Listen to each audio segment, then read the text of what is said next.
नमस्कार, सुप्रभात। स्वागत है आप सभी का संसद टीवी में और मैं हूं आपके साथ अमृता चौरसिया। नमस्कार, मैं हूं आपके साथ पराक्रम सिंह शेखावत। वित्त मंत्री निर्मला सीतारमण वित्तीय वर्ष 2022-23 के लिए आज सुबह 11 बजे लोकसभा में केंद्रीय बजट पेश करेंगी। उसके बाद बजट की एक प्रति राज्यसभा के पटल पर रखी जाएगी।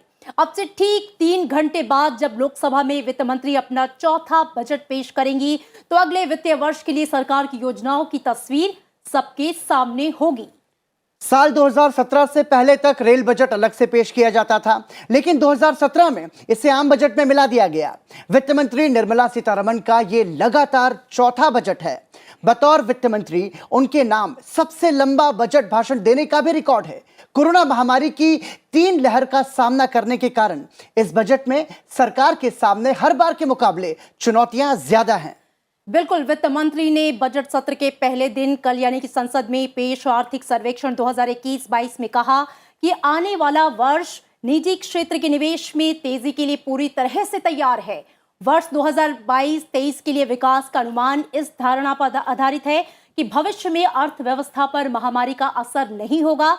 साथ ही 2020-21 में 7.3% तक आने के बाद 2021-22 में अर्थव्यवस्था के वास्तविक रूप में 9.2% बढ़ने का अनुमान है। बहरहाल कोरोना की मार और उसके बाद की बनी आर्थिक परिस्थितियां ये तय करेंगी आज पेश होने वाले बजट की दशा और दिशा क्या होगी। आर्थिक समीक्षा से मिले संकेत आगामी बजट के लिए क्या इशारा कर रहे हैं। खासकर हम जानेंगे इंफ्रास्ट्रक्चर, हेल्थ और टैक्स के मोर्चे पर किस तरह के संकेत है। बजट में किन सेक्टर्स पर सरकार का खासा जोर रहेगा जिससे विकास की पटरी पर बजट की रेल तेजी से दौड़ सके।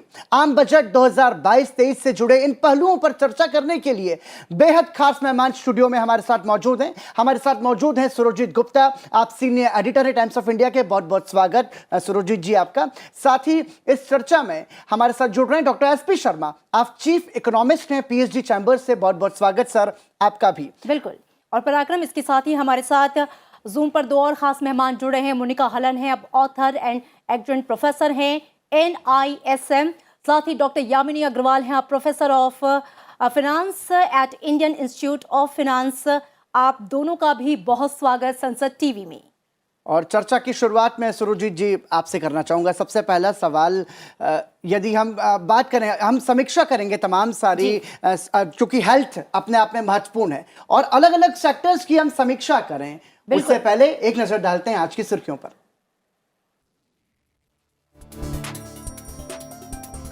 वित्त मंत्री निर्मला सीतारमण सुबह 11 बजे लोकसभा में पेश करेंगी आम बजट। राज्यसभा में भी रखी जाएगी बजट की कॉपी। संसद टीवी पर दिन भर विशेष प्रसारण।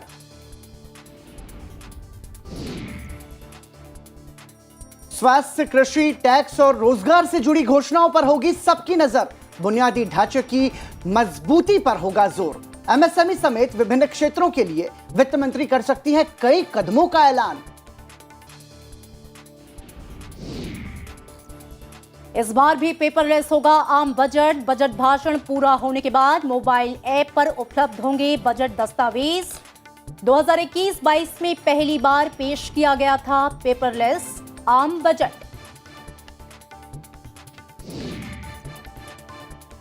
कोरोना महामारी से पहले की स्थिति से भी आगे बढ़ चुकी है आर्थिक गतिविधियां। आर्थिक सर्वे पर प्रधान आर्थिक सलाहकार संजीव सान्याल का बयान। 2022-23 में जीडीपी में 8 से 8.5% की वृद्धि का अनुमान। आम बजट से पहले अच्छी खबर, जनवरी में 1,38,000 करोड़ रुपए रहा जीएसटी संग्रह। कोर सेक्टर का उत्पादन भी दिसंबर 2021 में 3.8% बढ़ा।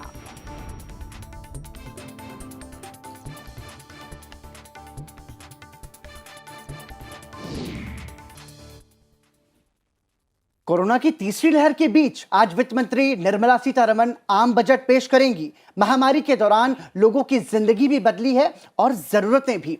ऐसे में इस बजट से लोगों की उम्मीद भी अलग है। ये नरेंद्र मोदी सरकार का 10वां और निर्मला सीतारमण का चौथा बजट है। वित्त मंत्री निर्मला सीतारमण वित्तीय वर्ष 2022-23 के लिए आज सुबह 11 बजे लोकसभा में केंद्रीय बजट पेश करेंगी। उसके बाद बजट की एक प्रति राज्यसभा के पटल पर रखी जाएगी। ये दूसरी बार होगा जब वित्त मंत्री निर्मला सीतारमण पेपरलेस बजट पेश करेंगी। वित्त मंत्री निर्मला सीतारमण का हर बजट कुछ न कुछ खास रहा है। वित्त मंत्री निर्मला सीतारमण ने 2019 में जब अपना पहला बजट पेश किया था, तब उन्होंने ब्रीफकेस में बजट दस्तावेज लाने की परंपरा तोड़कर बही खाते में बजट पेश किया था। 2020 में उन्होंने सबसे लंबा बजट भाषण दिया था। निर्मला सीतारमण ने कोरोना महामारी के बीच जब अपना तीसरा बजट 2021 में पेश किया, तो इस बजट ने भी देश के पहले डिजिटल या पेपरलेस बजट होने का इतिहास बनाया।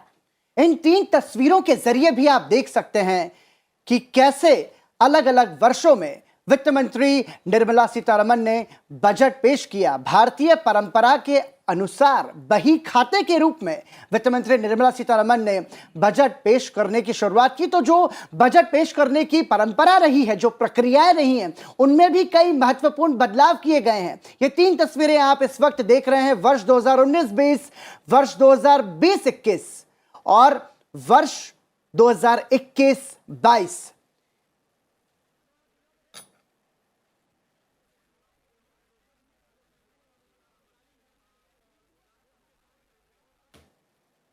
तो ये बजट अपने आप में महत्वपूर्ण है और बहुत कुछ इशारा करता है कि हम परंपराओं का ध्यान रखते हैं।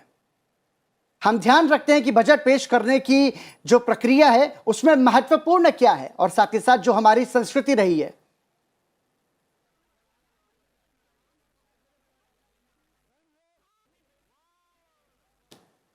और हमारे साथ जुड़े हमारे सहयोगी अखिलेश सुमन।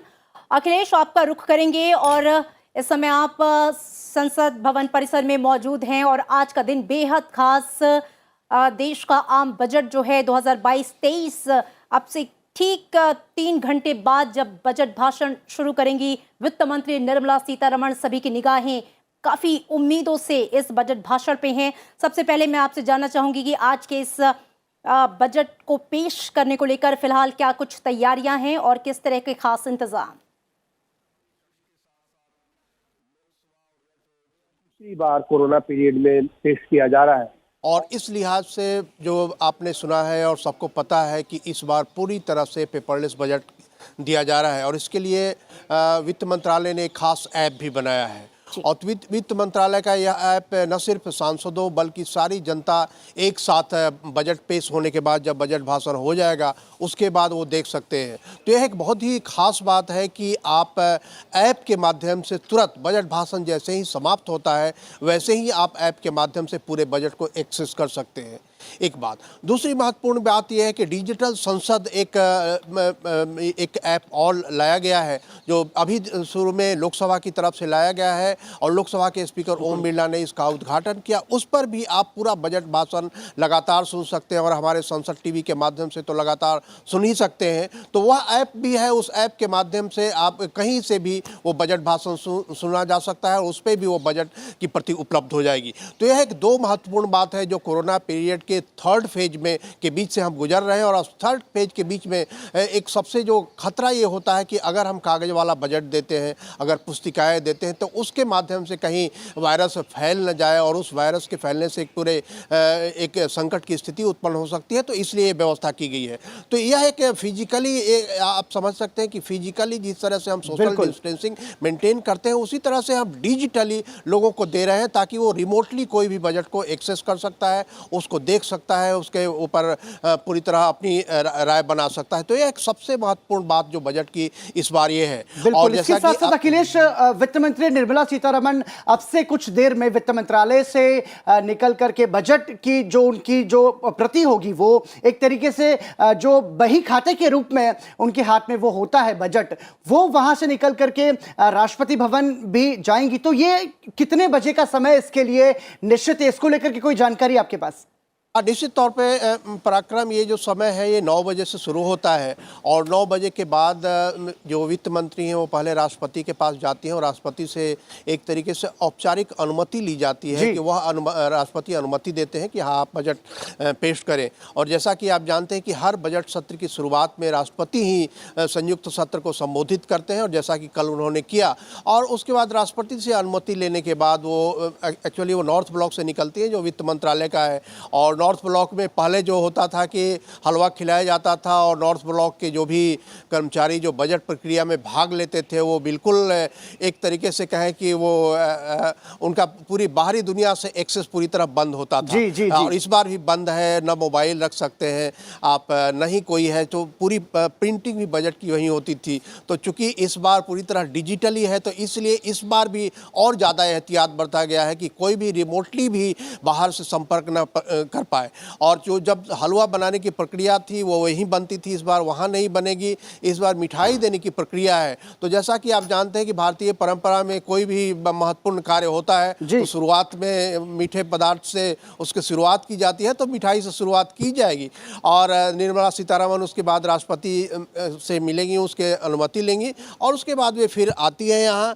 उसके बाद देखिए वो कैबिनेट से भी अनुमति लेने की ज़रूरत होती है बजट को, क्योंकि कैबिनेट दरअसल बजट की पूरी जिम्मेदारी कैबिनेट की होती है और वित्त मंत्री कैबिनेट की जो संस्तुति होती है, कैबिनेट की संस्तुति के मिलने के बाद वह पेश करती है। लेकिन ये जो पूरी लंबी प्रक्रिया होती है, देखिए पराक्रम, बजट बनने की प्रक्रिया तकरीबन 6 महीने पहले से शुरू हो जाती है और 6 महीने पहले से ही सारे मंत्रालयों को, सारे विभागों को यह एक निर्देश दिया जाता है कि उनके क्या डिमांड है, वो क्या चाहते हैं आगे आने वाले बजट में और पिछले बजट में उन्हें जो एलोकेट हुआ था उसका क्या खर्च हुआ है। तो इसी के आधार पे एक बजट एस्टिमेट जो एक फाइनल बजट आता है जो खर्च हुआ और उसके बाद एक पूरी तरह से बजट के बारे में। और कोरोना की स्थिति में बहुत सारे समीकरण भी बदले हैं, बहुत सारे तरीके भी बदले गए हैं। बहुत बहुत धन्यवाद अखिलेश इस तमाम जानकारी के लिए। आप बने रहिए हमारे साथ, हर अपडेट के लिए हम आपका रुख दोबारा से करेंगे, फिर चर्चा को आगे बढ़ाएंगे। मैं समझना चाहूंगा सुरजीत जी, हम सबसे पहले बात कर लेते हैं देश के स्वास्थ्य की।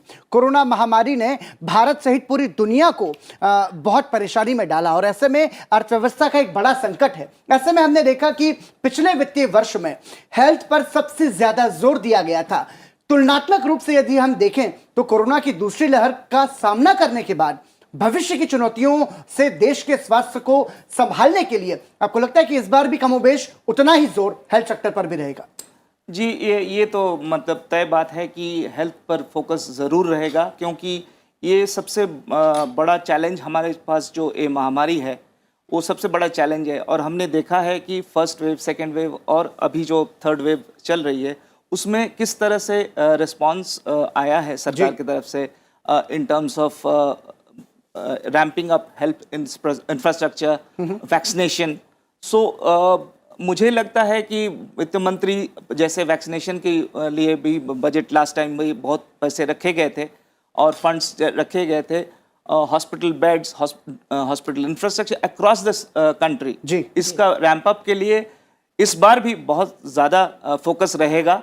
क्योंकि अभी देखिए हमारे लिए सबसे बड़ा जो चैलेंज है अर्थव्यवस्था के लिए वो ये महामारी है और इससे निपटने के लिए हमें हर तरह से ऑक्सीजन, हॉस्पिटल बेड्स, इसके लिए तैयारी करना पड़ेगा। इसका इंफ्रास्ट्रक्चर, हेल्थ इंफ्रास्ट्रक्चर का बहुत बड़ा विस्तार करना पड़ेगा और वो कंटिन्यूटी रहेगी इस बजट में जो हम पिछले बजट में भी देखे थे। बिल्कुल।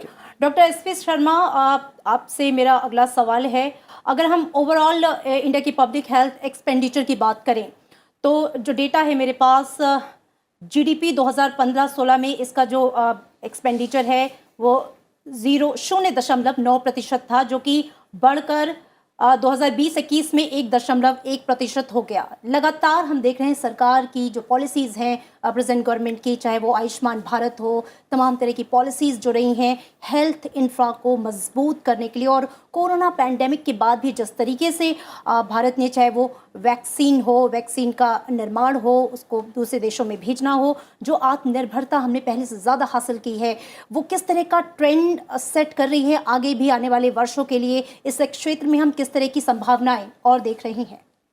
देखिए, संभावना ये है कि हमारा जो हेल्थ एक्सपेंडिचर है वो 3% के आसपास होना चाहिए जी। आइडियली, जबकि दूसरे देशों में ये कई बार 5% और 6% भी है। ठीक बात। लेकिन हम 1% के आसपास पहुंच गए हैं, उससे ऊपर हम सस्टेन कर रहे हैं। और जो मैं बताना चाहूँगा, जो सरकार ने पिछले वर्ष में जो इंक्रीज़ किया हेल्थ एक्सपेंडिचर जो था 135% से इंक्रीज़ हुआ था, तो इस बार भी आशा है कि सरकार इसमें एक अच्छा बढ़ोतरी करेगी, अच्छा एक जो एक्सपेंडिचर है उसको आगे और बढ़ाएगी। और यहाँ पे मैं ये भी बताना चाहूँगा कि इतने बड़े देश में जो वैक्सीनेशन का प्रोग्राम था, जो पिछले साल में हमने जो माहिरियत हासिल की है, जिसमें 157 करोड़, जो कि मैं इकोनॉमिक सर्वे के अनुसार जो भी लेटेस्ट फिगर है, 157 करोड़ वैक्सीनेशंस हुए हैं, जिसमें से 91 करोड़ लोगों को फर्स्ट वैक्सीनेशन और 66 करोड़ लोगों को दूसरा वैक्सीनेशन भी लग चुका है। तो एक बहुत बड़ी चीज़ है, जो कि मैं समझता हूं कि विश्व में सबसे ज़्यादा जो वैक्सीनेट हुए हैं जो लोग, वो हमारा भारत देश है, जिसमें हमने कोरोना से बचने के लिए इतना भरपूर प्रयत्न किया।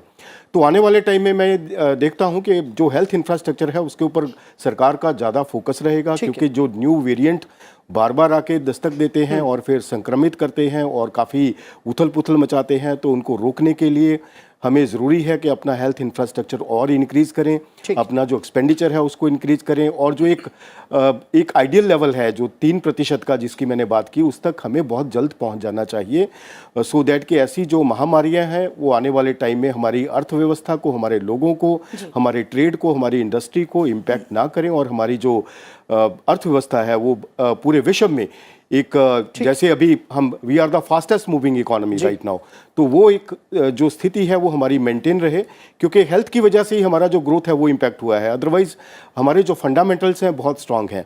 पिछले वर्ष में अगर हम देखें तो जो 4 चीज़ें हमने हासिल की हैं, एक तो सबसे ज़्यादा वैक्सीनेशन, जिसकी मैं ऑलरेडी बात कर चुका हूँ, और दूसरा जो इन्वेस्टमेंट्स, जो अब हमारे पास जो फॉरेन एक्सचेंज के भंडार हैं वो बहुत ही भरपूर, लगभग कोई 634 अरब डॉलर का हमारे पास भंडार है, जो हमने पिछले साल में और इंक्रीज किया है। और इसके अलावा हमारे जो रेवेन्यूज़ हैं, जो गवर्नमेंट रेवेन्यूज़, जो कि because of the so many tax reforms, GST, हमारे जो रेवेन्यू पेंडेमिक पीरियड में भी इंक्रीज हुआ, एक बहुत बड़ी चीज़ है। और इसके अलावा जो हमने रिकवरी, जो फास्टेस्ट मूविंग, जैसे आपने बताया पहले कि हम 9% के आसपास का ग्रोथ हासिल करेंगे, अगले साल के लिए भी हम 8 और 8.5% के बीच में रहेंगे, तो एक फास्टर लेन जो है कंटिन्यू रहेगी। और जो भारत की जो एक दिशा है, और वो पूरे विश्व की प्रणाली में सबसे ज़्यादा अब एक अट्रैक्टिव हम डेस्टिनेशन पे हैं, जो ग्लोबल इन्वेस्टर देखते हैं, जिसकी वजह से हमने एफटीआई भी बहुत अट्रैक्ट किया, और हमने जो डोमेस्टिक इन्वेस्टमेंट्स थी उनको भी बहुत ज़्यादा भरपूर प्रयास सर, मैं आऊंगा सुरजीत जी आपके साथ। हमारे साथ डॉक्टर यामिनी भी जुड़ी हुई है। डॉक्टर यामिनी, समझना जरूरी है कि देश के स्वास्थ्य को ध्यान में रखते हुए सरकार ने ये कहा था कि आम जन तक हम स्वास्थ्य सुविधाएं सुनिश्चित करें, ये प्राथमिकता में शामिल है। ऐसे में प्राइमरी हेल्थ केयर कितना महत्वपूर्ण हो जाता है आपकी नज़र में, उस पर जोर देना कितना जरूरी है? जी देखिए, बहुत जरूरी है, क्योंकि प्राइमरी हेल्थ केयर ये एक ऐसा हेल्थ केयर है जिसमें लोगों तक सुविधाएं पहुंचती है, और खास तौर पे पेंडेमिक के टाइम ये हेल्थ केयर सिस्टम बहुत ज्यादा इम्पोर्टेंट हो जाता है, क्योंकि ये इसी के द्वारा जो ओवरऑल प्रोडक्टिविटी है वो बढ़ती है। कहते हैं कि एक विशियस सर्कल होता है, जो गरीब लोग होते हैं वो क्योंकि जल्दी बीमार पड़ते हैं, वो फिर अपने काम पे नहीं जा पाते, और क्योंकि वो काम पे नहीं जा पाते, उनके जो है उनको पैसे नहीं मिलते, और उस पैसे की वजह से वो जो है आगे अपने आप ध्यान नहीं रख पाते, ना खाना कर पाते हैं, ना एजुकेशन कर पाते हैं, और ना ही अपने काम पे अच्छी तरीके से कंट्रीब्यूट कर पाते हैं, जिसकी वजह से वो और गरीबी की रेखा में पीछे पड़ते जाते हैं। और ये भी देखा जाता है कि गरीबी के अंदर लोग ज्यादा से ज्यादा स्वास्थ्य को लेकर के ग्रस्त रहते हैं, जिसके तहत जो है वो एक विशियस सर्कल में आ जाते हैं गरीबी के तहत। जो 137% last year health care sector पे इन्वेस्टमेंट की थी, उसका काफी हद तक फायदा पहुंचना चाहिए उन गरीब लोगों पे, क्योंकि वो बुनियादी जो सुविधा है, सुरक्षा है और प्रोडक्टिविटी की नेसेसिटी है वो बढ़ती है। और इससे पूरा ओवरऑल जो जैसे आयुष्मान भारत है या फिर ये हेल्थ केयर सिस्टम है, ये गरीबों को सुरक्षा देता है आगे बढ़ने के लिए, और उस गरीबी के जो सर्कल है उससे बाहर निकलने के लिए। ठीक है, बिल्कुल। हमारे साथ डॉक्टर यामिनी जुड़ी हुई थी और मोनिका हलन भी हमारे साथ है, उनके पास मैं आऊंगी। उससे पहले सुरजीत गुप्ता, आप कुछ कहना चाह रहे थे? हम यही कहना चाह रहे थे कि इकोनॉमिक सर्वे में अगर आप कल देखें तो एक बहुत इंपॉर्टेंट बात उसमें कही गई है कि ये जो वैक्सीनेशन स्ट्रैटेजी है, ये वैक्सीनेशन को एक इकोनॉमिक इंडिकेटर के रूप से देखना चाहिए, क्योंकि ये बहुत ही क्रिटिकल है आपकी इकोनॉमी को पूरा तरह से ओपन करने के लिए। कॉन्टैक्ट इंटेंसिव सेक्टर्स जो हैं, जो सर्विसेज सेक्टर है, उसको बढ़ावा देने के लिए, एक कॉन्फिडेंस लाने के लिए। ये वैक्सीनेशन जो बढ़ाया है और जिस तरह से 75% ऑफ द एडल्ट पॉपुलेशन को कवर किया गया है और आगे जो स्ट्रैटेजी है, तो मेरे ख्याल से इस बजट में उस पे भी बहुत काफी ध्यान बिल्कुल। रहेगा। और यहाँ हमें यह भी याद रखने की जरूरत है कि पिछले वित्तीय वर्ष के बजटीय आवंटन में कोरोना के लिए अलग से बजट दिया गया था और उसको लेकर के जिस तरीके से प्रयास किए गए वो अपने आप में महत्वपूर्ण है। मुझे लगता है कि हमारे साथ में मोनिका हलन जी, आपसे ये सवाल बनता है यहाँ पर कि जो चिंता यहाँ पर डॉक्टर यामिनी ने जाहिर की, वाकई में देश का जो कमजोर तबका है वो हर साल स्वास्थ्य सुविधाओं के महंगे होने की वजह से गरीबी रेखा के नीचे भारत की आबादी का बहुत बड़ा तबका चला जाता था। ऐसे में जो तमाम सारे प्रयास किए गए हैं प्रधानमंत्री जन औषधि केंद्र के माध्यम से, जेनरिक दवाइयों के माध्यम से, या फिर जो स्वास्थ्य उपचार से संबंधित जो संसाधन हैं उनके जो कीमतें कम की गई हैं, आयुष्मान भारत योजना जो चलाई गई है, इनका कितना कुछ व्यापक असर पड़ा है देश के जन सामान्य पर?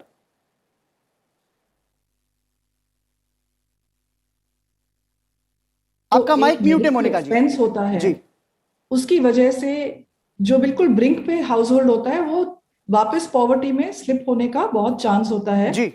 और ये पैंडेमिक की वजह से 20% ऐसी पॉपुलेशन है भारत में बीच में जो अनऑर्गेनाइज सेक्टर में काम करती है, जो फर्स्ट टाइम अर्बन माइग्रेंट है, उनका इस समय बहुत डर है कि वो वापस पॉवर्टी लाइन के नीचे पहुंच जाएंगे।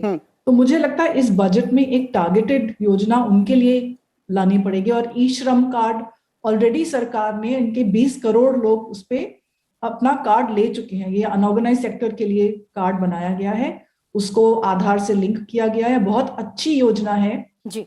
मेरा ये मानना है कि अगर जो पीएमजे 5 लाख वाली स्कीम है जी, वो इन लोगों को भी, इनको भी उसका बेनिफिट मिले तो जो मेडिकल एक्सपेंस हो रहा है एटलीस्ट उस वजह से ये लोग वापस पॉवर्टी में नहीं उनका ड्रॉप कर पाएंगे। एक तो बहुत जरूरी है कि इनका ध्यान रखना चाहिए। और एक फिर ये बात आती है कि बजट है, पैसा कहाँ से आएगा? तो जो पीएमजे स्कीम है वो जो ऊपर के 40% लोग हैं उनको जो सरकार को कॉस्ट आता है उससे डबल कॉस्ट में उनको खरीदने का मौका दें जी। अब आप पूछेंगे कि वो लोग क्यों खरीदेंगे? क्योंकि जो प्राइवेट हेल्थ इंश्योरेंस का मार्केट है उसमें मार्केट फेलियर है, पॉलिसीज बहुत महंगी हैं, जब जाते हैं उसमें पूरा पैसा नहीं मिलता है। तो एक बेसिक 5 लाख का अगर कवर सरकार की तरफ से होगा और जो अमीर लोग हैं, जो वेल ऑफ लोग हैं, वो खरीद पाएंगे चाहे डबल जो सरकार की कॉस्ट है उस पे, तो हो सकता है वो पैसा इन लोगों के लिए काम आ सके। तो पैसा कम है, जरूरतें ज्यादा हैं, तो कुछ टारगेटेड चीज करनी पड़ेगी इस वक्त, ये मिसिंग मिडिल जिसको कहते हैं उसकी हेल्प के लिए। अमृता, ये बात बिल्कुल ठीक है इन्होंने कि पैसा कम है, जरूरतें ज्यादा हैं, उसको देखते हुए बजट देना और सबसे बड़ी चुनौती इसी को मैनेज करने की है, इस पे संतुलन बिठाने की है। डॉक्टर एसपी शर्मा, मैं आपका रुख करना चाहूंगी। और जो बहुत ही इंपॉर्टेंट बात हेल्थ सेक्टर में रिसर्च को लेकर की जा रही है, हमने देखा कि 2007-8 में बाकायदा एक नया विभाग डिपार्टमेंट ऑफ हेल्थ रिसर्च जो है वो बनाया गया, जिसने फुल फ्लेज जो काम करना शुरू किया 2013-14 में, और इस पर अच्छा खासा बजट भी दिया गया।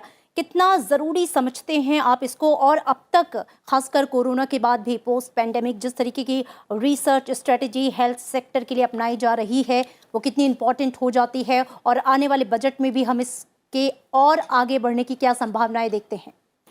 जी बिल्कुल, आपने बहुत अच्छा प्रश्न किया है, क्योंकि जो रिसर्च है, रिसर्च एंड डेवलपमेंट हमारे देश की एक बहुत अच्छी प्रणाली बनने जा रही है, जिसकी वजह से हम इनोवेशन की जब हम बात करते हैं कि इनोवेशन करके हम आगे और बढ़ सकते हैं, हम अपनी इनोवेटिव जो इंडस्ट्री है उसको आगे बढ़ा सकते हैं, तो ये एक यहाँ से सिद्ध होता है कि हमने वैक्सीनेशन को खुद डेवलप किया। ये एक बहुत बड़ी चीज़ है जिसकी वजह से हम इतने लोगों को वैक्सीनेट कर पाए, हम अपने खुद प्रोड्यूस किए और खुद ही अपने ही देश की भरपाई नहीं की, बल्कि हमने दूसरे देशों को भी एक्सपोर्ट किया, उनको भी भेजा, उनको मदद की। बहुत सारे देशों को हमने वैसे मदद की जैसे उनको एक डोजेस दे के।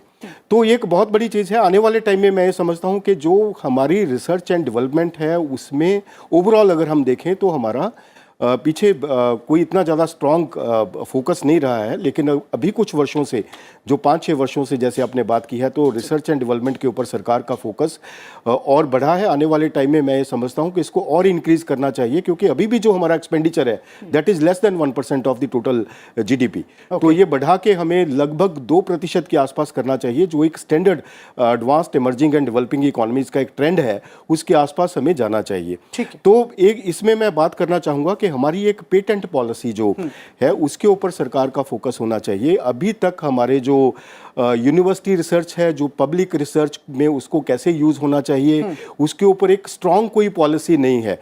बहुत सारे देशों में अच्छे जो यूनिवर्सिटी इंडस्ट्री लिंकेजेस हैं, जो पेटेंट राइट्स हैं, उनके ऊपर जो पॉलिसीज हैं बहुत ही ट्रांसपेरेंट हैं। हमें उस पॉलिसी को और ज़्यादा जो इंडस्ट्री फ्रेंडली और पीपल फ्रेंडली बनाने की ज़रूरत है, जिससे कि और ज़्यादा से ज़्यादा जो रिसर्चर हैं इसमें आए और अपने जो इनोवेशंस है उनका वो भरपूर प्रयास करके देश को मदद कर सकें कि हम और आगे बढ़ें और ज़्यादा रिसर्च एंड डेवलपमेंट में हम महारियत हासिल करके दूसरे देशों में भी अपनी जो शाख है उसको बढ़ाएं। ठीक है सुरुजि जी, अब हेल्थ से आगे बढ़ते हैं, बात इंफ्रास्ट्रक्चर की करते हैं। और हमने देखा कि आधारभूत संरचना के विस्तार के लिए बहुत सारे प्रयास किए गए।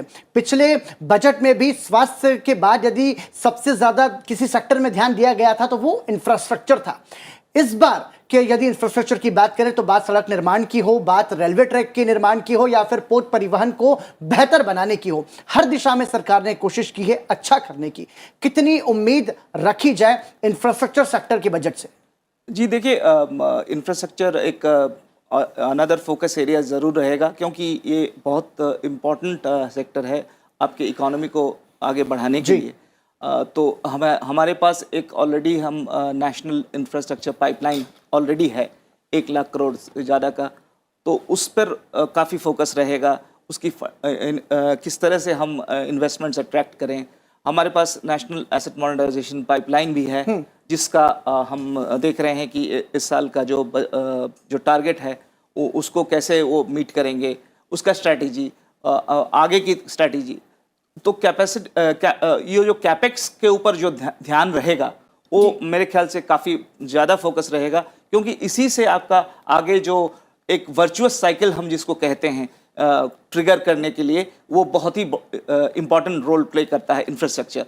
चाहे आपने देखा होगा किस तरह से सड़क निर्माण आगे चल रहा है, ग्रीनफील्ड हाईवेज चल रही है, एक्सप्रेसवेज चल रही हैं, और उससे कनेक्टिविटी बढ़ने से जो इकोनॉमिक एक्टिविटी को फिलिप मिलता है वो हम ऑलरेडी देख रहे हैं, और ये एक फोकस एरिया रहेगा। और मेरे ख्याल से इस पर भी इसका एलोकेशन हम बढ़ने की बहुत आशा है। बिल्कुल ठीक है। बिल्कुल। डॉक्टर यामिनी अग्रवाल हमारे साथ जुड़ी हुई हैं।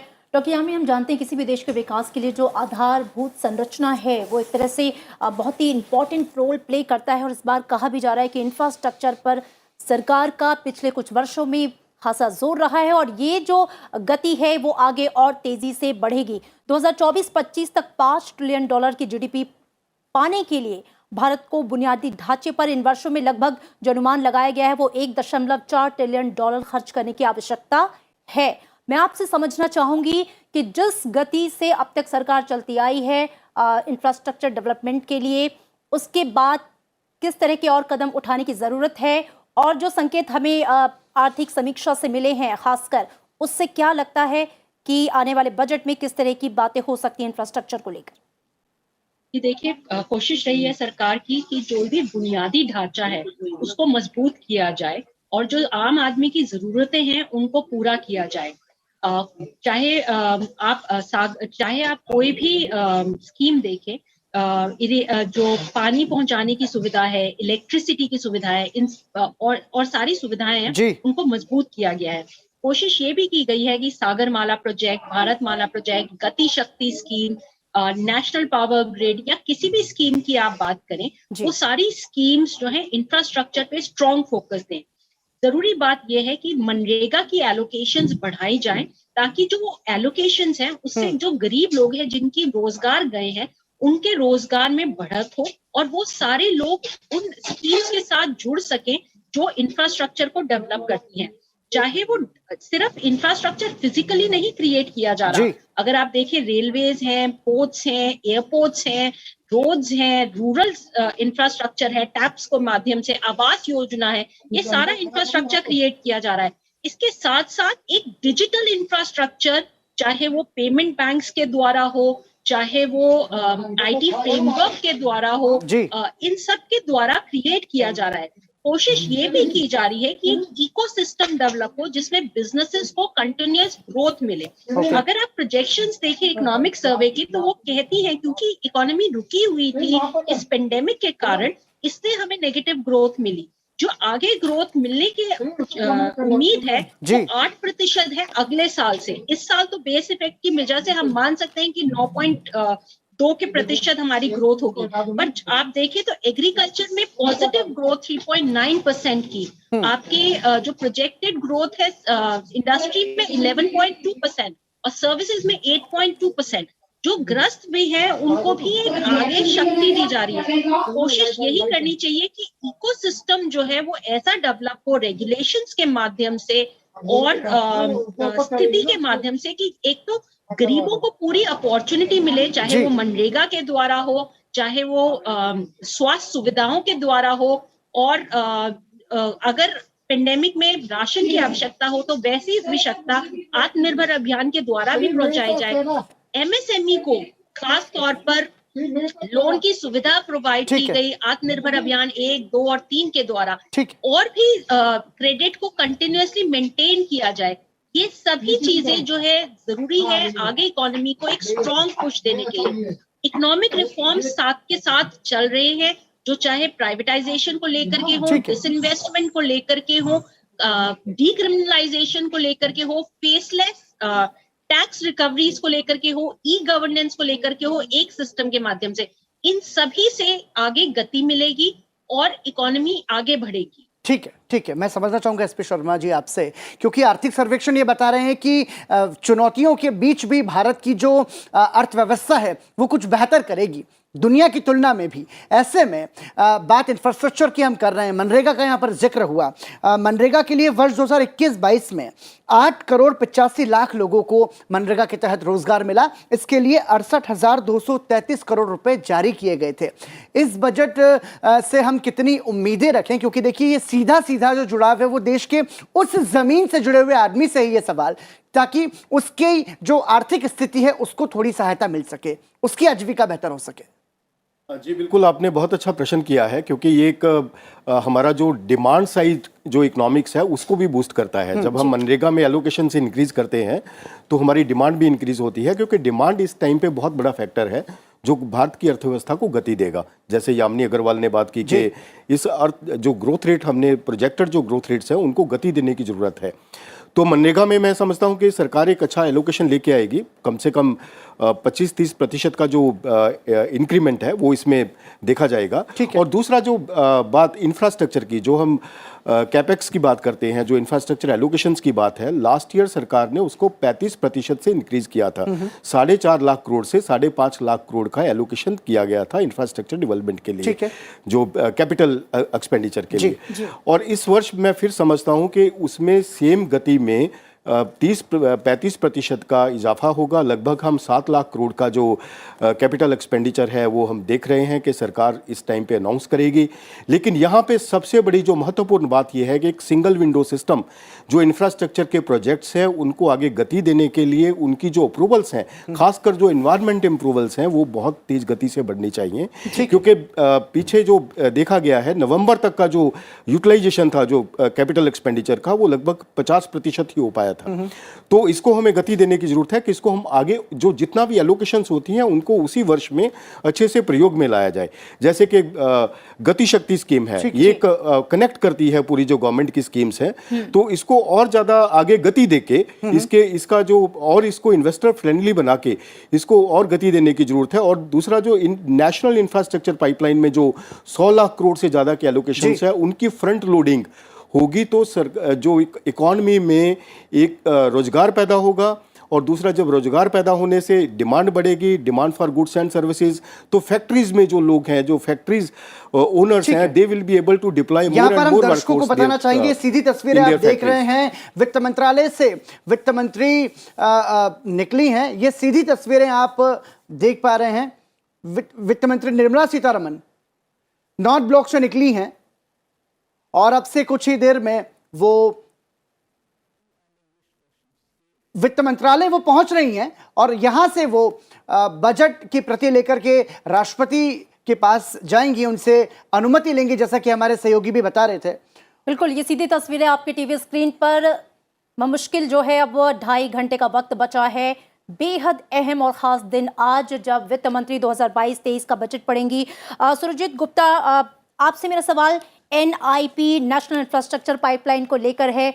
बहुत ही महत्वाकांक्षी ये जो कि लॉन्च किया गया, 111 लाख करोड़ 2020-2025 के लिए वर्ल्ड क्लास इंफ्रास्ट्रक्चर पूरी कंट्री में प्रोवाइड कराने के लिए कितना अहम मानते हैं ये कदम सरकार का है NIP, और आने वाले दिनों में इसके तहत आप किस तरीके का जो है रोड मैप देखते हैं और इसे लेकर किस तरीके से सरकार आगे बढ़ेगी? ये सीधी तस्वीरें आप देख रहे हैं, वित्त मंत्री निर्मला सीतारमण वित्त मंत्रालय पहुंची हैं और अब से कुछ देर बाद ठीक 11 बजे वो देश का आम बजट पेश करेंगी। वित्त मंत्रालय में प्रवेश करते हुए वित्त मंत्री निर्मला सीतारमण। और मैं सुरजीत जी की हम प्रतिक्रिया लेंगे, उसके पहले हम आपको एक बार फिर बता दें कि वित्त मंत्री निर्मला सीतारमण आज देश का आम बजट पेश करेंगी। महामारी के दौरान लोगों की जिंदगी भी बदली है और जरूरतें भी, ऐसे में इस बजट से लोगों की उम्मीदें भी अलग हैं। बिल्कुल, तो वित्त मंत्री पहुंच चुकी हैं वित्त मंत्रालय, और ताज़ा अपडेट के लिए संसद भवन परिसर से मोहम्मद फातेह टीपू हमारे संवाददाता जुड़ गए हैं।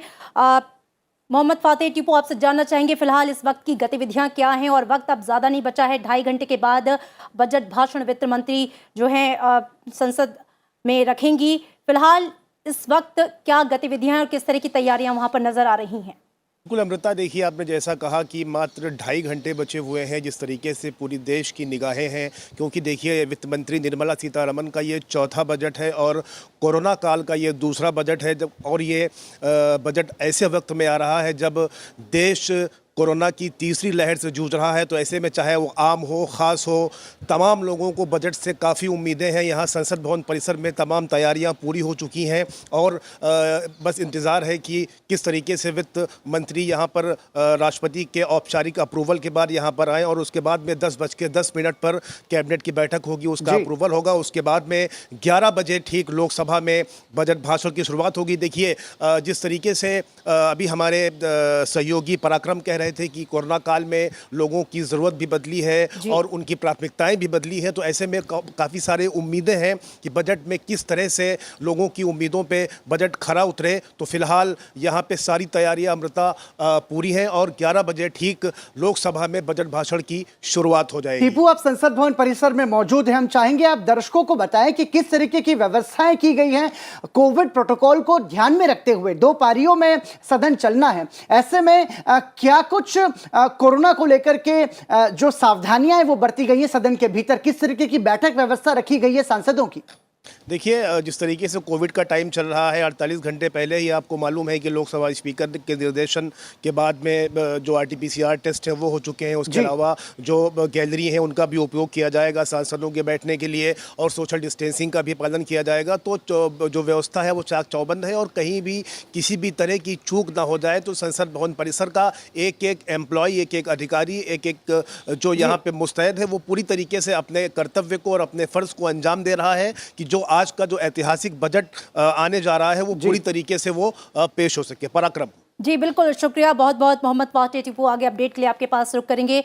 सुरजीत, जो सवाल मैंने आपसे पूछा था NIP नेशनल इंफ्रास्ट्रक्चर पाइपलाइन को लेकर, मैं चाहूंगी इसका जिक्र करते हुए कितना महत्वपूर्ण रही सरकार की योजना और आने वाले दिनों में इसे लेकर किस तरीके से सरकार ने रोड मैप बनाया है? देखिए इसके ऊपर काफ़ी डिटेल्ड स्टडीज़ आई हुई हैं, एक डिटेल्ड रोड मैप भी है। और मैं इसमें कहना चाहता हूं कि देखिए जैसा जैसा आपका अर्बनाइजेशन बढ़ेगा तो आपका नीड फॉर इंफ्रास्ट्रक्चर बढ़ेगी, क्वालिटी ऑफ लाइफ को बढ़ाने के लिए, अच्छी सुविधाएं प्रदान करने के लिए कनेक्टिविटी ज़रूरी होगी, लॉजिस्टिकल सपोर्ट जरूरी होगी, एनर्जी, आप किस तरह की एनर्जी यूज करेंगे, तो ये सारी चीजों पर ध्यान, एक डिटेल रोड मैप सरकार के पास है, उस पर काम भी चल रहा है। कैसे इसकी फंडिंग हो, कैसे हम अट्रैक्ट करें डिफरेंट इन्वेस्टर्स को फ्रॉम डोमेस्टिक प्लस ओवरसीज। सो ये बहुत ही महत्वपूर्ण प्लान है ये कंट्री का इंफ्रास्ट्रक्चर को अपग्रेड करने के लिए, और जो ईज ऑफ लिविंग और बढ़ाने की जो बात करते हैं सिटीजन्स के लिए, वो उसके लिए बहुत ही महत्वपूर्ण रहेगा। और इस पर काम चल भी रहा है, बहुत दिन से हम देख रहे हैं, और आगे भी चलता है। ठीक है शर्मा जी, इंफ्रास्ट्रक्चर से जुड़ा हुआ एक बहुत ही महत्वपूर्ण सवाल है। हमने देखा कि सरकार की कोशिश है कि भारत के हर नागरिक को घर मिले, और उसको लेकर के हर घर योजना भी लाई गई, उसकी मॉनिटरिंग भी की गई, और जो मध्यम वर्गीय लोग हैं उनको आर्थिक सहायता भी दी गई प्रधानमंत्री आवास योजना के तहत। एक घर बनने का मतलब 250 इंडस्ट्रीज को रोजगार मिलना है, काम मिलना है, ये बहुत महत्वपूर्ण है। इसे आप कैसे देखेंगे? हर घर का सपना साकार हो, और उसमें जो सरकार के प्रयास है वो कितने महत्वपूर्ण है? देखिए, उसमें सरकार के प्रयास ही बहुत ज़्यादा महत्वपूर्ण है, क्योंकि सरकार अगर उसको गति देगी तो तभी लोगों को घर मिल पाएगा। ठीक है, तो इसमें ज़रूरी है कि हम थोड़ा सा लोगों को राहत, जैसे मिडिल क्लास है उनको जो टैक्सेस में राहत अगर मिले, जो जैसे कि अभी 2 लाख रुपए तक ही जो टैक्स में है वो रिबेट मिलता है, उसके ऊपर टैक्स नहीं लगता है जो हम इंटरेस्ट पे करते हैं, तो उसको सरकार को इंक्रीज कर देना चाहिए, जिससे कि लोगों का और रुझान, जैसे कि अभी बहुत सारे घर तो मौजूद हैं लेकिन उनके बिक्री में थोड़ी कई बार बाधा रहती है, तो लोगों का और आकर्षण बढ़े, जिससे कि जो जिन ज़रूरतमंद हैं उनको घर मिल पाए। और दूसरा यहाँ पे मैं ये बताना चाहूँगा कि जो इंफ्रास्ट्रक्चर डेवलपमेंट के लिए जो आपने हाउसिंग की बात की है, ये एक मेन इंग्रेडिएंट है। इससे कंस्ट्रक्शन सेक्टर में भी एक्टिव गति आती है, और कंस्ट्रक्शन सेक्टर एक ऐसा सेक्टर है जो एग्रीकल्चर के बाद सबसे ज़्यादा एम्प्लॉयमेंट क्रिएट करता है। तो इससे एक रोजगार के संसाधन भी और पैदा होंगे, लोगों को घर भी मिल पाएगा, और इकोनॉमी में भी गति आएगी, और हमारी ग्रोथ भी स्ट्रांग होगी। बिल्कुल ठीक है, बिल्कुल। और आम बजट 2022-23 11 बजे जब लोकसभा में वित्त मंत्री बजट भाषण पढ़ेंगी, लेकिन उससे पहले जो जनता है उसकी काफी उम्मीदें हैं इस बजट से। आइए सुनते हैं जनता क्या चाहती है आज वित्त मंत्री से।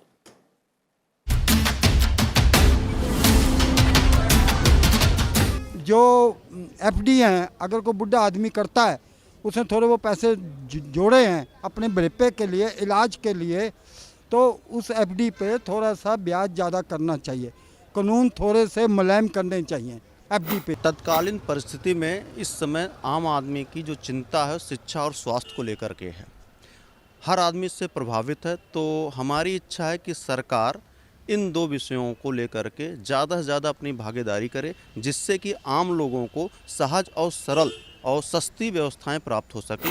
इस बार इस बजट में जो कोरोना से रिलेटेड है हेल्थ इंश्योरेंस, उसके लिए छूट की लिमिट बढ़ाई जाए, और कम से कम 10,000 रुपये कम से कम मेडिकल क्लेम की छूट देनी चाहिए। कोविड काल से जो है काफ़ी हमारे जैसे कमाने खाने वाले लोगों को काफ़ी नुकसान हुआ है, काम धंधे भी खराब हो गए हैं, तो इस बारे में जो है गवर्नमेंट को सोचना चाहिए, कुछ भत्ता देना चाहिए।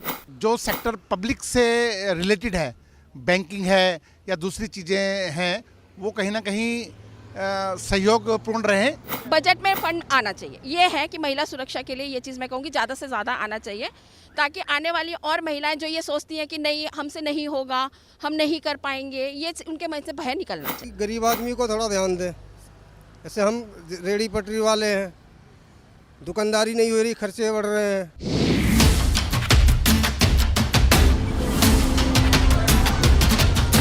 तो देश की आम जनता की बहुत खास उम्मीदें हैं, और इन्हीं उम्मीदों से जुड़ा हुआ अगला सवाल मेरा डॉक्टर यामिनी आपसे। देखिए, हम बात करें यदि कर व्यवस्था की, तो टैक्सेशन में बीते सालों में कोई बड़ा बदलाव नहीं किया गया है। ऐसे में लोगों की उम्मीद बहुत ज़्यादा है, और ख़ास तौर से जो सर्विस सेक्टर के लोग हैं उनकी उम्मीद कुछ ज़्यादा है। इसमें स्टैंडर्ड डिडक्शन जो 50,000 है उसे 60,000 करने की बातें की जा रही हैं। साथ ही साथ जो 2.5 लाख तक छूट थी उसे 3 लाख तक बढ़ाए जाने की बात भी कही जा रही है। क्या ये संभव है? क्योंकि यदि अगर ऐसा होगा तो ये हम कह सकते हैं कि 8 साल बाद इस तरीके का बड़ा बदलाव कर व्यवस्था में किया जा सकता है। ये देखिए, जो कर व्यवस्था है उसको रैशनलाइज किया गया, जो नई प्रणाली है उसको लागू किया। इंडिविजुअल टैक्सेस में जो रिडक्शन की गई, जो दी गई नई प्रणाली के अंदर, जहाँ पे लोगों को सुविधा दी गई कि अगर वो बचत करते हैं तो वो पुरानी प्रणाली के तरफ जाएं, और अगर वो खर्चा करते हैं, खास तौर पे जो गरीब लोग हैं जिनके खर्चे ज्यादा होते हैं और बचत कम होती है, तो ये कम टैक्स देना पड़ेगा। जी, कोशिश ये भी की गई है कि जो प्रणाली है उसमें डिडक्शंस और एग्जेम्पशंस जो है वो कम किया जाए। और ठीक है, आपके पास हम दोबारा से लौटेंगे यामिनी जी। मैं ये सवाल आपसे लेना चाहूंगा सुरजीत जी। देखिए, बहुत महत्वपूर्ण है। भारत में लगभग 7 करोड़ लोग ऐसे हैं जो कि नौकरी पेशा होकर के डायरेक्ट टैक्स देते हैं। ऐसे में उनकी उम्मीदें हैं कि कुछ बचत हो सके, लेकिन इसमें सरकार के राजस्व की जो नुकसान होगा उसकी भरपाई फिर कैसे होगी? यदि ऐसा होता है तो संभावनाएं कितनी है? देखिए, हर एक बजट में उम्मीद होती है कि टैक्स रेट्स कम होंगे, लेकिन एक अगर आप दिशा देखें इस सरकार में, तो ज़्यादा रेट्स के ऊपर टिंकर करने की कोई खास वो फोकस नहीं रहा है, और वो सही दिशा है। ठीक है, लेकिन देखिए, अभी राजस्व का स्थिति भी बहुत अच्छा है, रोबस्ट रेवेन्यूज है, चाहे वो जीएसटी हो चाहे डायरेक्ट टैक्सेस हो, तो एक हेडरूम है, रिलीफ कुछ छोटी, लेकिन पूरा बजट का फोकस जो है वो रिकवरी को शील्ड करना है। जो रिकवरी अंडरवे है, तो आप ऐसा कदम ना लें जिससे आप पर्स स्ट्रिंग्स जो हम बोलते हैं कि आप खोल दें और फिर आपको दिक्कत आ जाएगी। क्योंकि देखिए, अभी भी रिकवरी पूरी तरह से चल रही है, मतलब ये इसको एक मोमेंटम देना है, तो फोकस उस पर रहना चाहिए। रिलीफ ठीक है, आप स्लैब्स में थोड़ा कर सकते हैं या टिंकरिंग थोड़ा बहुत इधर उधर कर सकते हैं, लेकिन रेट में मेरे ख्याल से हम शायद इस बजट में नहीं आशा कर सकते हैं, क्योंकि जाहिर है कि फोकस रिकवरी को हेल्प करना है। ठीक है, ठीक है, बिल्कुल। मोनिका हलन हमारे साथ हैं, मैं चाहूँगी कि उनका रुख कर लें। मोनिका, चूँकि उम्मीदें सबकी ज़्यादा हैं, खासकर टैक्स स्लैब्स को लेकर 8 सालों के बाद ये उम्मीद की जा रही है कि शायद इसमें कुछ बदलाव देखने को मिले, लेकिन सरकार का डायरेक्ट टैक्स रिजीम के इंफ्रास्ट्रक्चर को लेकर पिछले दिनों जो कदम उठाए गए हैं, मैं चाहूँगी आप उस पर भी एक फोकस डालें अपना, कि किस तरीके से उसने जो है वो रेवेन्यू जनरेट करने के साथ साथ किस तरीके से इस टैक्स के पूरे सिस्टम को बदला है, और साथ ही जो प्रमोशन दिया है इनकम टैक्स कंप्लायंस को लेकर, वॉलंटरी इनकम टैक्स कंप्लायंस को लेकर जो गवर्नमेंट प्रमोट कर रही है, वो किस तरीके से आप देखती हैं? अमृता, मेरा तो ये मानना है कि जो टैक्स की जब चेंजेस हुए हैं, फेसलेस स्क्रूटनी, और ये कोशिश की जा रही है कि टेक्नोलॉजी को बीच में बिठा दिया जाए जी, जो टैक्स के ऑफिशियल्स हैं और जो टैक्स फाइल करते हैं उनके बीच में, क्योंकि सब जानते हैं कि कितना करप्शन रह चुका है और पोटेंशियल कितनी होती है। एक रेंट सीकिंग बिहेवियर होता है जब आपके हाथ में पावर होती है, चाहे बिजनेसमैन हो चाहे वो टैक्स पेयर हो। तो ये सरकार कंसिस्टेंटली शुरू से ये कोशिश कर रही है कि सिटीजन और ब्यूरोक्रेसी के बीच में टेक्नोलॉजी आ जाए, जिससे कि सुविधाएं बढ़ जाएं। जी, यही हमने देखा है कि टैक्स में भी कोशिश कर रही है सरकार। पर एक इस चीज के ऊपर बात करते हैं कि जो इस समय का जो टैक्स स्ट्रक्चर है उसमें बदलाव आना जरूरी है। इस समय 11 स्लैब्स हैं हमारे, और जो highest marginal rate of tax है वो 42.7% है। इतना तो शायद स्विट्जरलैंड, जर्मनी वगैरह जैसे देशों में होता है, पर उस तरह की हमारे पास सुविधाएं नहीं है। तो एक तरफ ये है कि एक जो 11 स्लैब है उसको कम करके 3 पे करें, थोड़ा उसमें सुविधा होगी लोगों को ये सोचने में कि हम किस स्लैब पे आते हैं। जो मैक्सिमम रेट है उसको उनको घटाना पड़ेगा। इस समय शायद ये साल वो साल नहीं है जब वो घटाएंगे, पर अगले 5 साल में ये 42.7 का जो रेट है वो एनकरेज करता है लोगों को अपनी इनकम छुपाने में। और तीसरी चीज ये है कि भारत में हमको चाहिए टैक्स डेमोक्रेसी। ठीक है, जिस हिसाब से लोगों की आमदनी है उस हिसाब से टैक्स नहीं भरते हैं। सिर्फ जो पॉपुलेशन है उसमें से सिर्फ आंकड़े हैं मेरे पास, 15 मिलियन टैक्स पे करते हैं 1.3 बिलियन की पॉपुलेशन में, और उसमें भी 7% से कम लोग 1.5 लाख से ऊपर की टैक्स भरते हैं जी। और ये सबको पता है कि टैक्स लोग नहीं भरते हैं। तो कुछ प्रयत्न ये करना पड़ेगा कि जो लोग देते हैं टैक्स, जिनके पास कोई उपाय नहीं है, उनको ये ना लगे कि हमारे साथ नाइंसाफी हो रही है। टैक्स सबको भरना पड़ता है, पड़ेगा, और उसी से फिर बाकी पैसे आएंगे, हेल्थ, इंफ्रास्ट्रक्चर, ठीक बात है। R&D, जो भी हमको खर्च करना है जी आएगा तो पैसा या तो टैक्स से आएगा या फिर GST से आएगा, जो इनडायरेक्ट टैक्स है। पर जो डायरेक्ट टैक्स है उसको प्रोग्रेसिव टैक्स मानते हैं। पर प्रणाली ये रही है कि लोग कुछ ना कुछ निकाल के टैक्स नहीं भरते हैं। तो एग्रीकल्चर टैक्स का भी बहुत जरूरी है, पर शायद ये साल वो साल नहीं है जब हम एग्रीकल्चर टैक्स की बात करें। ठीक है। पर जो दे सकते हैं भारत में टैक्स, बहुत जरूरी है कि सरकार भी सख्ती बरते और जो लोग टैक्स देते हैं वो भी बात करना शुरू करें कि जो टैक्स नहीं दे रहा है वो नाइंसाफी कर रहा है। ठीक है। टैक्स व्यवस्था पारदर्शी बनाई जाए, इसको लेकर के बहुत सारे प्रयास हुए हैं एसपी शर्मा जी। ऐसे में जो टैक्स चोरी की जो बातें की जा रही हैं और उसमें ये कि भाई ये सभी के साथ एक जैसा न्याय हो, और सरकार हम देख रहे हैं बार बार प्रोत्साहन देती है कि नागरिक आगे बढ़कर के टैक्स भरें, तो आपको लगता है कि ये कोशिशें भारत जैसे देश में होनी बहुत जरूरी है? क्योंकि राजस्व का माध्यम बहुत बड़ा माध्यम है एक कर वसूली। जी बिल्कुल, मैं मोनिका हलन जी से मैं पूरी तरह सहमत हूँ कि जिस तरीके से वो आंकड़े ही बताते हैं जी, जो हमारा टैक्स टू GDP रेशो है वो 17% के आसपास है, जबकि इमर्जिंग मार्केट की एवरेज भी 22% है।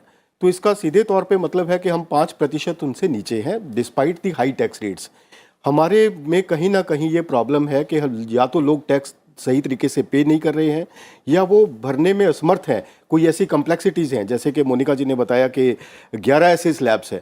तो हमें सरलता की तरफ बढ़ना चाहिए, तभी टैक्स बेस बढ़ेगा, तभी लोग ज़्यादा से ज़्यादा टैक्स पे करेंगे। और एक महत्वपूर्ण बात यहाँ पे ये मैं बताना चाहूँगा कि टैक्स टिंकरिंग की बात, या मैं उसके बारे में कि जो लोग अभी 2000 इस वित्त वर्ष में, जैसे जब ये वित्त वर्ष शुरू हुआ तभी से सेकेंड वेव ने हमें हिट किया था और बहुत सारे लोग इससे इम्पैक्ट हुए हैं। तो जो भी लोग हॉस्पिटलाइज हुए हैं, जिनका हॉस्पिटलाइजेशन में एक्सपेंडिचर हुआ है, उनको कम से कम उस एक्सपेंडिचर से टैक्स से राहत अगर दे दी जाए इस वर्ष में, जो आने वाला वर्ष है, कि उतने का वो उनको टैक्स नहीं लगेगा, तो एक बहुत बड़ी राहत होगी, खासकर उन लोगों के लिए जो इम्पैक्ट हुए हैं, जिनको हॉस्पिटलाइजेशन हुआ। कई बार एक फैमिली से कई लोग हॉस्पिटलाइज हुए हैं, तो उनको कोई ऐसी राहत ज़रूर मिलनी चाहिए जो उनके ये इस पेंडेमिक की वजह से उनको इम्पैक्ट हुआ, उनके खर्चे बढ़े और वो डिस्पाइट हाई इन्फ्लेशन उन्होंने फिर भी अपनी हेल्थ को मद्देनज़र रखते हुए इसके ऊपर बहुत एक्सपेंडिचर किया। तो मेरा ये एक सुझाव है कि ऐसा अगर सरकार ऐसा कुछ सोच के उनको राहत, ये बहुत बड़ी राहत होगी लोगों के लिए। ठीक, बिल्कुल। तो उम्मीद की जा सकती है कि इस दिशा में भी कुछ प्रयास जो हैं वो होंगे। सुरजीत गुप्ता, एक बहुत ही अहम सवाल कि जब हम भारत को ग्लोबल मैन्युफैक्चरिंग हब बनाने की बात करते हैं और लगातार प्रधानमंत्री अपने भाषणों में इसका जिक्र करते हैं, तो PLI स्कीम का जिक्र करना बहुत इंपॉर्टेंट हो जाता है। और संसद के समक्ष जब राष्ट्रपति ने कल अपना अभिभाषण दिया था तो उस पर भी उन्होंने कहा था कि जो PLI स्कीम है वो न केवल भारत को ग्लोबल मैन्युफैक्चरिंग हब के रूप में स्थापित करेगी बल्कि रोजगार के लिए 60 लाख से अधिक अवसर भी उपलब्ध कराएगी। कितनी महत्वपूर्ण है ये स्कीम और जिस तरीके से ये स्कीम पिछले सालों में लॉन्च की गई, इस दिशा में आगे बढ़ते हुए और क्या कदम देखेंगे हम इस बजट में? नहीं, इसमें देखिए काफ़ी काम हो चुका है और ऑलरेडी हम देख रहे हैं 13 सेक्टर्स में हम PLI स्कीम का अनाउंसमेंट हुआ है। और आप देखें अगर स्मार्टफोन की मैन्युफैक्चरिंग हो तो उसका भी एक जो नेटवर्क है वो विस्तार हो रहा है। बड़े बड़े कंपनियां जो हैं वो सेटअप कर रही हैं फैसिलिटीज़ फॉर स्मार्टफोन मैन्युफैक्चरिंग, यहाँ से एक्सपोर्ट भी हो रहा है।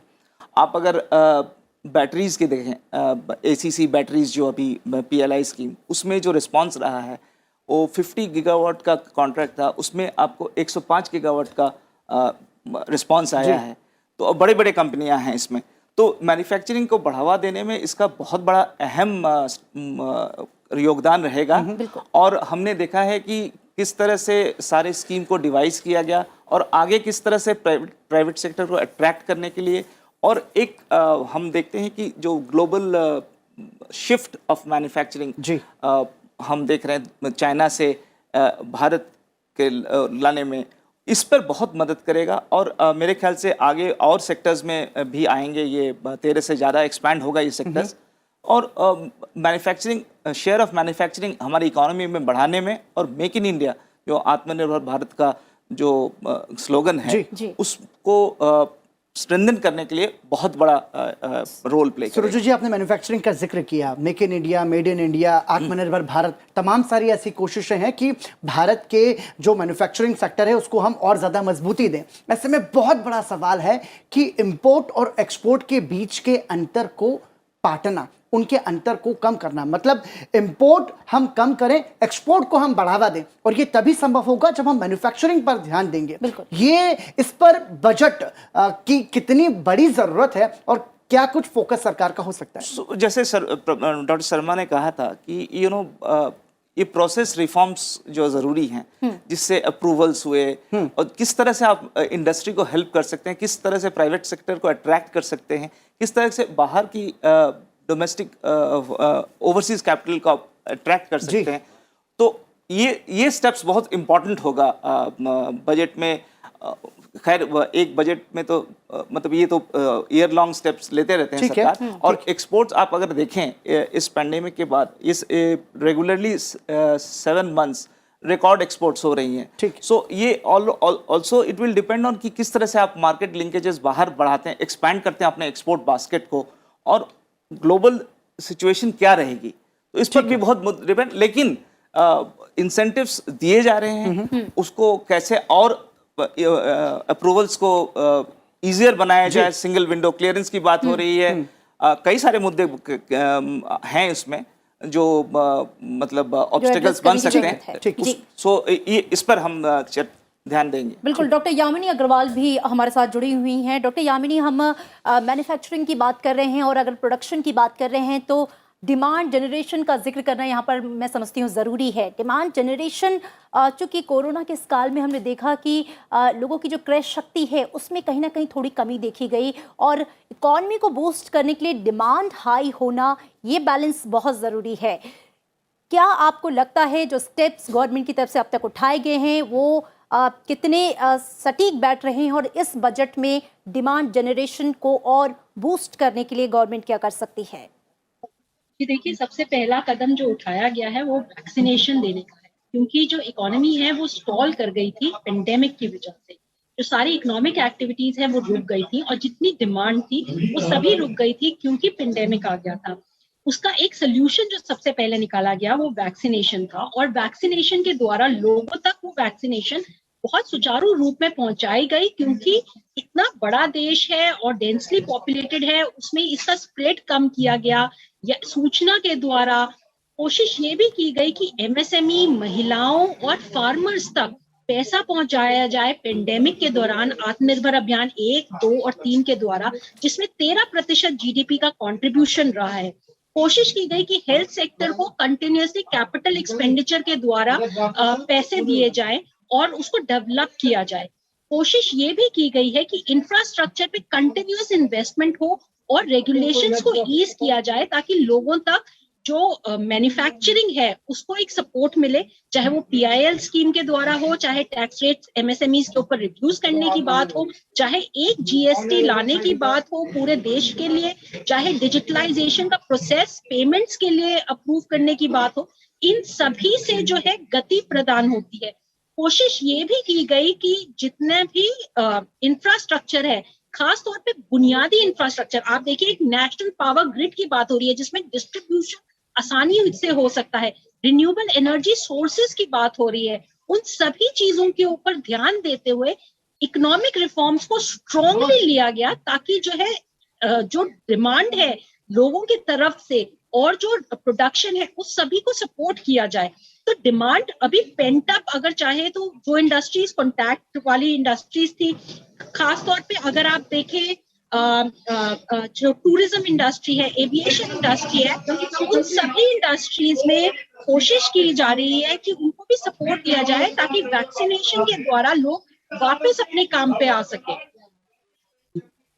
बिल्कुल बिल्कुल ठीक है। मैं समझना चाहूँगा यहाँ पर डॉक्टर यामिनी ने बहुत महत्वपूर्ण बात कही। मोनिका जी, हम देख रहे हैं कि बहुत सारे प्रयास तो किए गए हैं, लेकिन उन प्रयासों में जो इकोनॉमिक सर्वे के जो आंकड़े हैं वो आंकड़े ये बता रहे हैं कि विपरीत परिस्थितियों में भी भारत की अर्थव्यवस्था स्थिर रह सकती है। ये कैसे संभव होगा? मुझे लगता है कि जो भारत ने 2 साल पहले जो कदम उठाए, उस समय ये प्रेशर था सरकार के ऊपर कि 10 ट्रिलियन रुपए खर्च करो, सबको इनकम सपोर्ट दो। उस समय जो मिनिस्ट्री ऑफ फाइनेंस ने ये कदम उठाया कि हम जो सपोर्ट है उसको बैक एंड करेंगे, क्योंकि अगर लॉकडाउन है, ना तो कोई कंज्यूम कर रहा है, ना कोई कुछ प्रोड्यूस कर रहा है, तो उस वक्त पैसे देने जो नहीं है हमारे पास, उन्होंने उस जो ग्लोबल एक व्यू था कि भारत को इतने पैसे खर्च करने चाहिए, उसको नहीं सुना और तब खर्च करना शुरू करा जब थोड़ी लॉकडाउन खत्म हुआ, लोग बाहर आने लगे, कंजम्पशन प्रोडक्शन दोनों शुरू होने लगा। तो अगर हम 2-2.5 साल का ये टाइम देखें और पॉलिसी का जो महत्व है और जो उसका इम्पैक्ट है, उसका कोई ये एकेडमिक स्टडी करे तो शायद बहुत अच्छी केस स्टडी है कि जरूरी है अपनी, जैसे अब जितनी अपनी चादर है उतने ही पैर फैलाने हैं। भारत ने भी वही करा और तब पैसे खोलने की पाइप खोली है जब क्षमता है लोगों को बाहर जाके खरीदने की और लोगों को बाहर जाके काम करने की। तो अगर हम सर्वे के नंबर देखें और देखें कि कितना, एक 100 साल में एक बार आती है ऐसी महामारी, उसमें से हम लोग ऑलमोस्ट निकल चुके हैं। तो मुझे लगता है कि हमको कंग्रेचुलेट करना चाहिए पॉलिसी मेकर्स को और मिनिस्ट्री ऑफ फाइनेंस को कि इसमें से इन्होंने ऑलमोस्ट, दुख हुआ है लोगों को, बहुत जाने भी गई हैं, पर इसका इम्पैक्ट इकोनॉमी में बहुत बुरा हो सकता था, जो कि हम देख रहे हैं कि रिवाइवल अब शुरू हो गया और स्टेबलाइज भी हो रहा है। और मैं बहुत बहुत धन्यवाद करना चाहूँगा यहाँ पर मोनिका जी, आप दोनों का इस चर्चा में हमारे साथ जुड़ने के लिए।